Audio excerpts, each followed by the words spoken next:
দক্ষিণ চব্বিশ পরগনার জীবনতলা এখানকার বাসিন্দা এক মহিলার অভিযোগ 2019 সালের মার্চে তার 5 বছরের ছেলেকে তুলে নিয়ে যায় শওকতের অনুগামী তৃণমূল নেতা হোসেন শেখ এবং তার দলবল। ছেলেকে ফিরে পেতে হোসেনের সঙ্গে যোগাযোগ করেন তিনি। অভিযোগ, মহিলাকে জীবনতলার কালীবাড়ি এলাকায় অফিসে ডেকে মারধর করে হোসেন। মাথায় আগ্নেয়াস্ত্র ঠেকিয়ে খুনের হুমকি দেওয়া হয়। অভিযোগ, ওই অফিসেই তাকে ধর্ষণ করে হোসেন। নির্যাতনের শেষ এখানেই নয়। অভিযোগ, মহিলার নগ্ন ছবি তুলে রাখে হোসেন। শুরু হয় ব্ল্যাকমেল। মহিলার দাবি, এবার তাকে শওকত মোল্লার অফিসে নিয়ে যাওয়া হয়।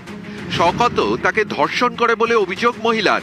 অভিযোগ, শওকতের গাড়ির ড্রাইভার লালু শেখও তাকে ধর্ষণ করে। মহিলার দাবি, এভাবেই তাকে দিনের পর দিন ধর্ষণ করা হয়েছে।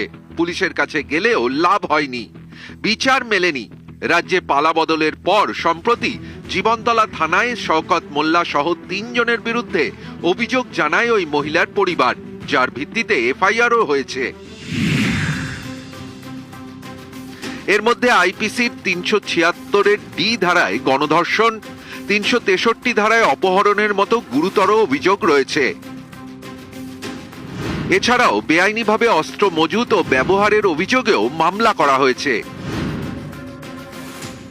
দীর্ঘদিন জোর জবরদস্তি আটকে রেখে তাকে ধর্ষণ করা, বাড়ি থেকে তুলে নিয়ে যাওয়া, এই বিষয়ে বিজেপি তীব্র নিন্দা জানাচ্ছে। প্রশাসনকে অনুরোধ করছি, অভিযোগের ভিত্তিতে যত দ্রুত সম্ভব এই শওকত মোল্লার বিরুদ্ধে আইনত ব্যবস্থা নেওয়া হোক এবং এর জন্য যেন সর্বোচ্চ এবং চরমতম শাস্তি দেওয়া হোক। দুষ্কর্মে শওকতের শরিক হোসেন। অভিযোগ, তৃণমূলের জমানায় এলাকায় তার এতটাই দাপট ছিল যে ভয় কেউ মুখ খোলার সাহস পেত না। জ্বালায় আমরা মেয়ে ছেলে ফুলে কেউ থাকতে পারেন কেন? বাড়ি থেকে তুলে নিয়ে যে ল্যাংটো করে পিটবে বেল্লাস আমাদের এরকম শাসন। এমনি কেস করতে গেলে আমাদের ফেড়ে আনতো মাত্র কেন কেস হবে না। শওকত মোল্লার নাকি ডান হাত, মোল্লার ডান হাত বাঁ হাত।